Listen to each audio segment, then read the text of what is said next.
Bienvenidos, maestras y maestros. Welcome all. Learning new languages opens doors in life. FabuLingua's mission is to give every child the unique advantage of learning a new language effectively.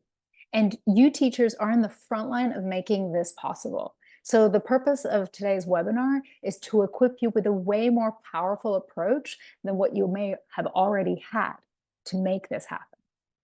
So originally this was one webinar, 45 minutes, and instead what we've done is we've made it into 3 separate webinars that are shorter, so you can watch them all in shorter chunks of time. But together, these 3 webinars that are on the comprehensible input, the effective filter, and the silent period, together they will give you an overview of the main developments in modern language learning science that will take you from someone who's teaching an academic subject or world language to someone who is helping their students acquire that language subconsciously and naturally. Now that sounds like a bold statement, but we're going to show you how the science has shown that this is very possible, very doable. So let's dive in. My name is Leslie Begert. I'm the co-founder and head of learning at FabuLingua. My family is from Venezuela, and I grew up in Spain and the UK. And this early bilingual exposure led to a lifetime of opportunity for me. I speak English, Spanish, French, and Mandarin Chinese, and I've lived and worked all over the world. But my founder journey started when I took my little Texan son from Austin to Caracas to meet my abuelita for her 100th birthday. Unfortunately, my son and my family did not connect like I'd hoped. They couldn't communicate. Like many Latino families in the US, we spoke English at home. So when I came home brokenhearted that this critical door to his roots was shut, I looked for resources to teach him Spanish. But I was super frustrated with the ineffectiveness of existing products. I'd studied child psychology, linguistics, and anthropology at Oxford and Cambridge. So feeling frustrated, I created a new methodology for teaching languages through children's stories. And it led to natural, subconscious language acquisition. It was a real breakthrough. Such a breakthrough that I was awarded our first patent on the language learning technology. And unlike most traditional methods, this method was based on the science of second language acquisition. Both kids were engaged and developed Spanish skills that far exceeded their peers, both in preschool and elementary school, and eventually high school, even though we did not speak Spanish at home. The science is really clear about what works. The key to acquiring a second language is comprehensible input. How many of you have heard of the term comprehensible input? Can you please put that in the chat? And how many of you are incorporating it into your classes? Now, for those of you that have not used it at all, today will be a big opportunity to understand this radical change in thinking and see what is truly possible for you and your students. And for those of you who have been using it, my aim is for you to understand that there's a way of incorporating CI that is a lot easier for you as a teacher. And teaching with CI doesn't have to imply the enormous amount of work that it might currently represent. So on our agenda today, we're going to learn about the comprehensible input, the effective filter, and the silent period. As I said, originally this was one webinar, and we're dividing it. We're going to just press the stop button at the end of each sections and make it into 3 separate webinars. That way you can consume it in 3 separate chunks, which we understand is more convenient for you as teachers. So, comprehensible input. Let's first take a look at traditional methods of teaching world languages. We all know these classes. In fact, many of us grew up with them. They're grammar-based, rules-based, and as a student, your job is to memorize all these rules and piles of vocab lists, and then the name of the game is drill and kill. I watched my daughter go through this in Spanish too. And it turns out this isn't just boring, it's actually really ineffective. Researchers and linguists have found that language acquisition does not require extensive use of conscious grammatical rules, and it does not require tedious drill. It turns out that way too many language teachers are being trained in a way that is not the most effective. In fact, it's probably the least effective. These linguists have found that by applying modern language acquisition methods, students enjoy their lessons much more, and they actually emerge having acquired more of the target language. It's a win-win for everyone. And that's why it's so important for language teachers to understand the core of modern language acquisition science. It basically all starts with this guy, preeminent linguist, Dr. Stephen Krashen. He tells us that the science on second language acquisition is clear. The single most important element in acquiring a second language is the amount of comprehensible input that a student is exposed to. There is a linear relationship between language learning that teachers always need to keep in mind. The more comprehensible input a student is exposed to, the more language acquisition will happen. And this means for you in the classroom as language teachers that input-oriented activities, such as listening and reading, will always produce much more language acquisition than output-oriented activities, such as speaking and writing. What does this mean? Well, basically, as Stephen Krashen says on this slide, we acquire spoken fluency not by practicing talking, that is output, but by understanding input, by listening and by reading. So we gain spoken fluency output by input, which is pretty radical. So you need to remember this as you structure your classes. Lean toward promoting input into the brain rather than output from the brain. And the other key element of what he's talking about is that it's critical that this input be comprehensible, which means that generally speaking, the learner understands the gist of what is being said. They don't have to understand every word, but they do have to get the drift of what is being said. Think about it. We don't go around teaching toddlers grammar rules or how to conjugate verbs. The way they acquire language is that as parents, we make input comprehensible to them. We pick up a spoonful of peas and we go, peas, do you want to eat peas? Yummy, yummy peas. Or when there's a dog there, oh, the dog is so soft. What a nice doggy, so soft doggy. Or, oh, it's hot. Be careful, it's hot. And so we have all this exaggerated facial expressions, and we make sure that the kid understands. We say things one way, we say the other thing. We're constantly working on the child understanding us, on making the input comprehensible to them.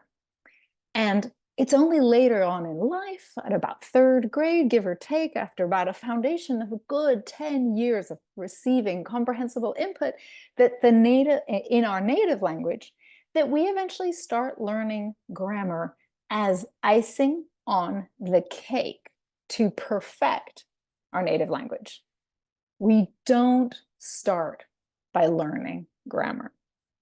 It's very much a down the process moment after years and years of comprehensible input. So this is simply how our brains have evolved to learn language, through exposure to input that our parents and our community, who loves us and cares about our survival, has made comprehensible to us. And the science is simply telling us to lean into how our brains have evolved to learn a language instead of fighting it by teaching it with a rules-based approach. Now, we're going to go from talking about evolution to talking about the future here with an analogy that I have been making recently. These days, we've all been privy to lots of conversation about AI and how AI learns. So I think that the analogy to how humans learn a language is now a very constructive one. So one of the things that we all hear when it comes to AI and learning is that AI only learns through input. The output from AI is a consequence of that learning. And asking the AI to generate more output doesn't ever result in more learning. There's two critical things to bear in mind in this process, and one is the quantity and the other is the quality. The AI must have a lot of input. We've all heard that the AI needs to be trained on LLMs, as they're called, large learning models. They're very, very large. And the quality needs to be good.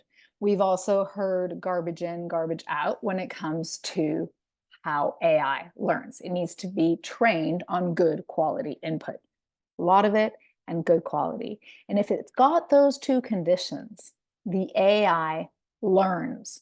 Learning happens. People can't explain how the AI learns. That doesn't mean that the AI doesn't learn. Just because we can't explain it doesn't mean it's not happening.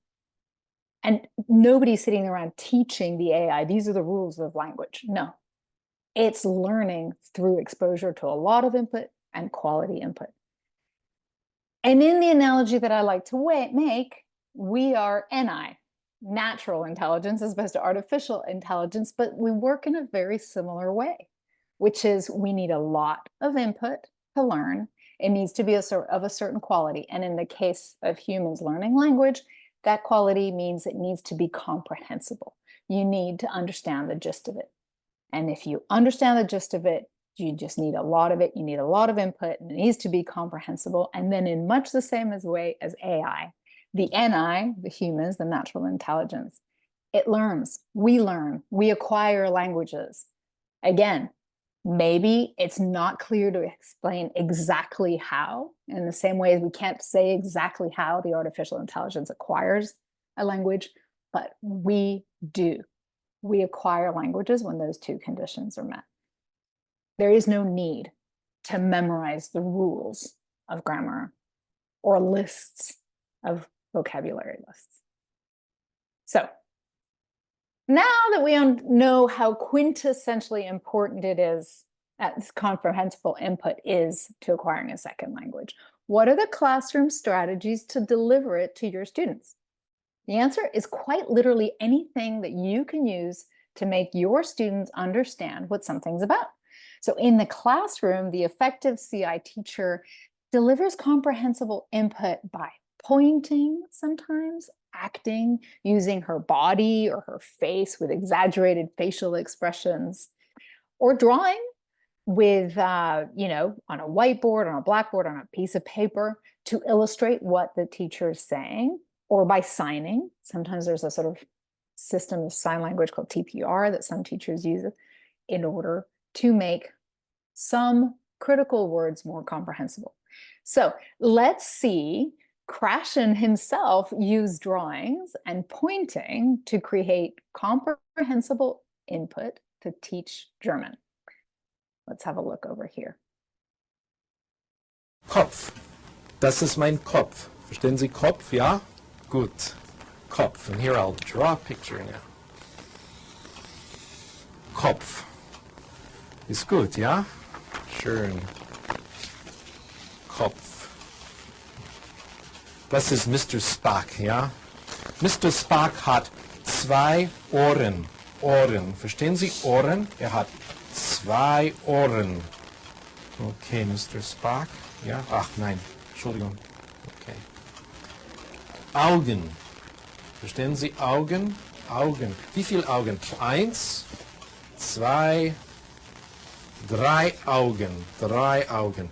Ist das richtig? 3 Augen? Nein. Wir haben nur 2 Augen. Mund. Verstehen Sie Mund? Und hier ist eine Zigarette, ja? Nein. Zigaretten sind nicht gut. If you understood lesson number 2, not every word, but more or less I did everything necessary to teach you German. And now I'm going to share with you the most important thing I have learned about language. Probably the best kept secret in the profession. We acquire language in one way and only one way, when we understand messages. We call this comprehensible input. We acquire language when we understand what people tell us, not how they say it, but what they say, or when we understand what we read.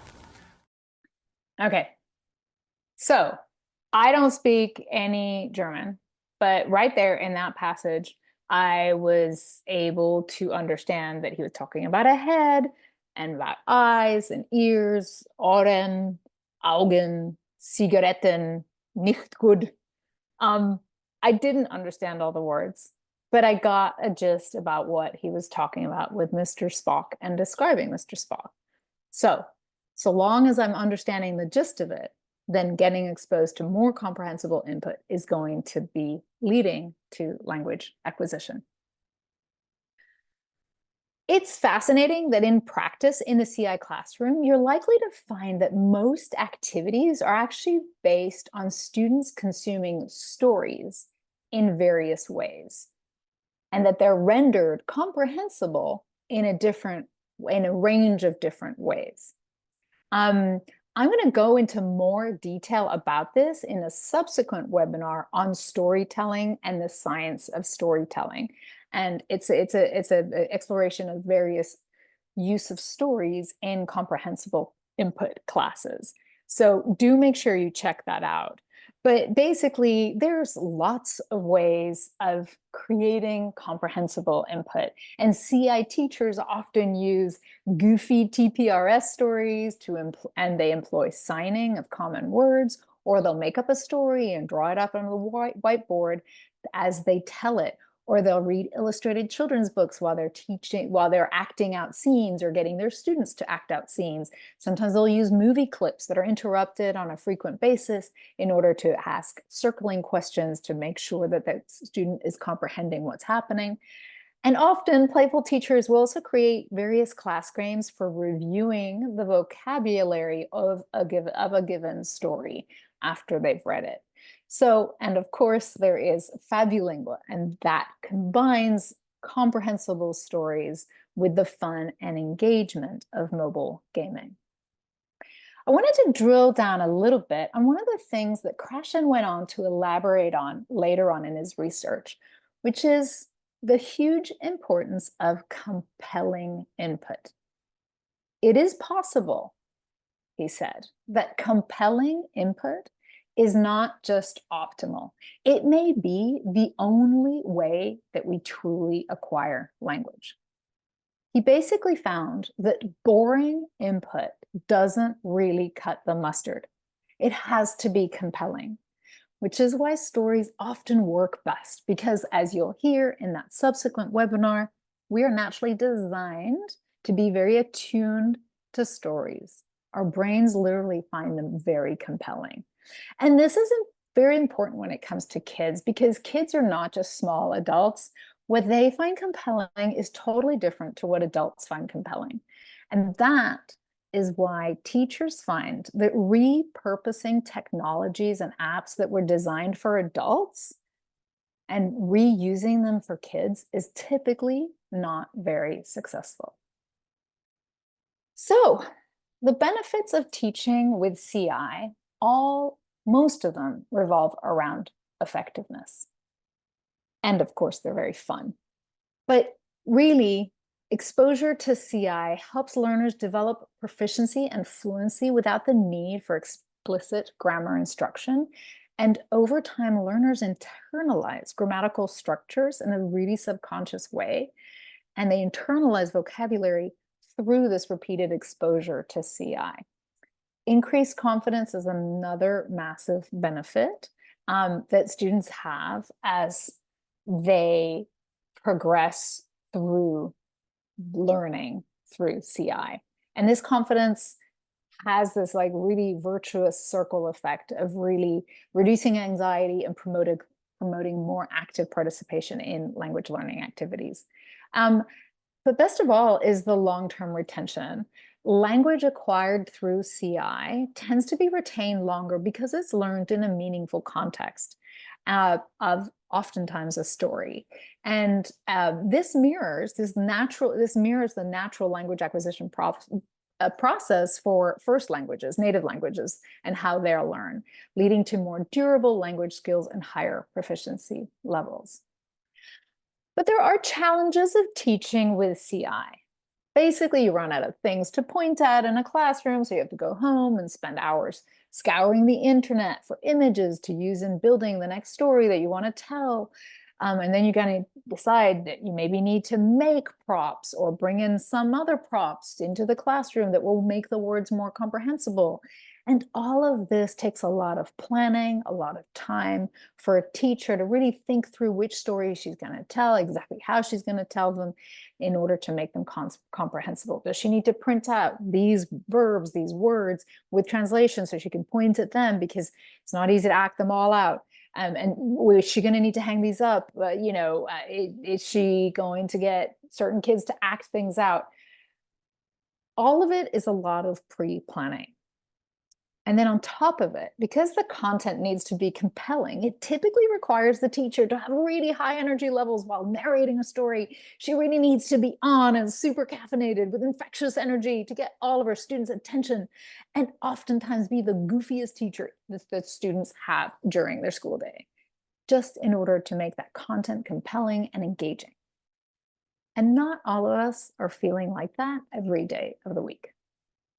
So the amount of time and effort, energetic effort, that is required is a challenge with teaching through CI. And that's why we decided to create FabuLingua. We wanted all of the benefits of teaching with CI without the extra challenges and burdens that it places on the teacher. That's where technology typically becomes really useful for teaching, where you want to keep all of the benefits, but we want to get rid of all the burdens it places on individual humans, the teachers. FabuLingua is the first and only platform to deliver CI at scale in a way that is entertaining and specifically designed for children. Our patent turns interactive children's stories into that all-important comprehensible input as the story is read out loud. The first time your child reads a story, they see only the Spanish text, and they hear the Spanish narration, along with a unique rhythmic interweaving of its English translation. Important note, English is never written down. It's only spoken, and therefore it's temporary, there to help you get the gist of a particular page. The English translation simply serves to make the page comprehensible. It does not provide a permanent crutch that a written translation would otherwise provide. So let's have a look here at an example of one of our pages. This is up on YouTube. Obviously, our product is interactive, and this is just a screen recording of somebody tapping it, but you'll get the drift here. Dos amigos traviesos, two mischievous friends, se ríen, laugh, en clase, in class. Un amigo. Dos amigos. El cubo, the cube. El cilindro, the cylinder. La pirámide, the pyramid. Anyway, La alfombra. as you can see, you come to an understanding that that page is about two friends that are laughing. And really, you don't need to understand every word. You don't need to remember that traviesos is mischievous, but you have a gist of what that page is about, which means that when you come back to it and read it second time around in the story, you're going to remember what that page is about. Now, you can always go and tap at each word and get the translation. Typically, kids don't do that. They understand the drift of that page, and that's enough of it for them, and then they move on.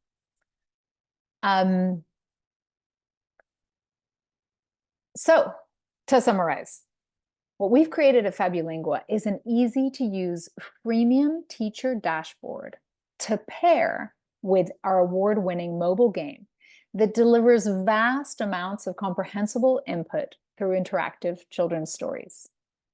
With these easy-to-use, done-for-you comprehensible stories and lesson plans, we'll be creating a generation of teachers that will be much more effective at teaching languages because they're teaching through CI.